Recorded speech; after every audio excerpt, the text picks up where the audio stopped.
जैसे जैसे हम मार्च 2025 के करीब आ रहे हैं, इंडियन स्टॉक मार्केट ऑप्टिमिज्म और कॉशन का मिक्स दिखा रहा है। निफ्टी 50 और सेंसेक्स इंडेक्सेस ने रीसेंट करेक्शंस के बावजूद रेजिलियंस दिखाया है, ईयर एंड तक स्ट्रॉन्ग रिटर्न्स की एक्सपेक्टेशंस के साथ। एनालिस्ट्स प्रेडिक्ट करते हैं कि सेंसेक्स लगभग 90,000 तक पहुंच सकता है, जबकि निफ्टी लगभग 28,000 तक दिसंबर 2025 तक टच कर सकता है।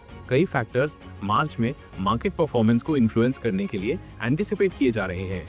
GDP growth, domestic GDP growth में रिसर्जेंस कॉर्पोरेट अर्निंग्स को बोल्स्टर करेगा और इन्वेस्टर सेंटिमेंट को एनहांस करेगा। Interest rate trends, interest rates में डिक्लाइन बिजनेसेस और कंज्यूमर्स के लिए बोरोइंग कॉस्ट्स को रिड्यूस करके स्टॉक मार्केट को स्टिमुलेट कर सकता है। Sectoral growth, electric vehicles, EV, artificial intelligence, AI और ग्रीन एनर्जी जैसे emerging sectors significant growth experience करने के लिए प्रोजेक्टेड हैं, जो इन्वेस्टर इंटरेस्ट को अट्रैक्ट करेंगे।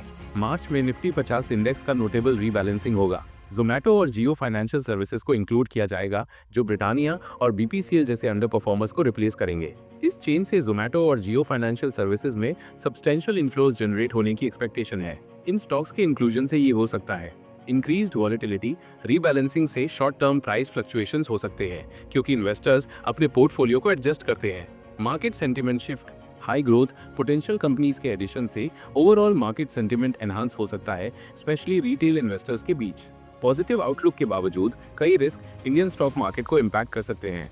US market corrections, US markets में करेक्शन का इंडिया पर कैस्केडिंग इफेक्ट्स हो सकता है, स्पेशली निफ्टी 50 और एस&पी 500 इंडेक्सेस के बीच हिस्टोरिकल कोरिलेशन को देखते हुए। रिटेल इन्वेस्टर बिहेवियर, कई new retail investors post pandemic market में एंटर हुए हैं बिना सिग्निफिकेंट करेक्शंस एक्सपीरियंस किए। डाउनटर्न से पैनिक सेलिंग हो सकती है। Global geopolitical tensions, ongoing geopolitical issues global markets में अनसर्टेनिटी क्रिएट कर सकते हैं, जो इन्वेस्टर कॉन्फिडेंस को अफेक्ट करते हैं। की इवेंट्स टू वॉच, कई अपकमिंग इवेंट्स मार्केट डायरेक्शन के लिए क्रूशियल होंगे।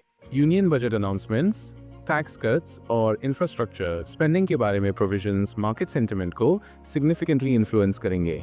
Monetary policy decisions, reserve bank of India की monetary policy meetings interest rate trends में इंसाइट्स प्रोवाइड करेंगी, जो मार्केट लिक्विडिटी को अफेक्ट करते हैं। Earnings reports, quarterly earnings reports positive या नेगेटिव सरप्राइजेस के बेस पर इमीडिएट मार्केट रिएक्शंस को लीड कर सकती है। जैसे जैसे मार्च 2025 अप्रोच कर रहा है, इन्वेस्टर्स को इंडियन स्टॉक मार्केट में अपॉर्चुनिटीज और रिस्क दोनों के बारे में विजिलेंट रहना चाहिए। इकोनॉमिक ग्रोथ और सेक्टोरल एडवांसमेंट से ड्रिवन स्ट्रॉन्ग रिटर्न्स की पोटेंशियल एग्जिस्ट करती है। हाउएवर, यूएस मार्केट मूवमेंट्स और जियोपॉलिटिकल टेंशंस जैसे एक्सटर्नल फैक्टर्स को क्लोजली मॉनिटर किया जाना चाहिए। इन्वेस्टर्स को फंडामेंटली स्ट्रॉन्ग स्टॉक्स पर फोकस करने की एडवाइस दी जाती है, जबकि निफ्टी रीबैलेंसिंग और यूनियन बजट अनाउंसमेंट्स जैसे अपकमिंग इवेंट्स के कारण वॉलेटिलिटी के लिए प्रिपेयर्ड रहें। इन्फॉर्म्ड और अडेप्टेबल रहकर इन्वेस्टर्स इस डायनामिक एनवायरनमेंट को इफेक्टिवली नेविगेट कर सकते हैं।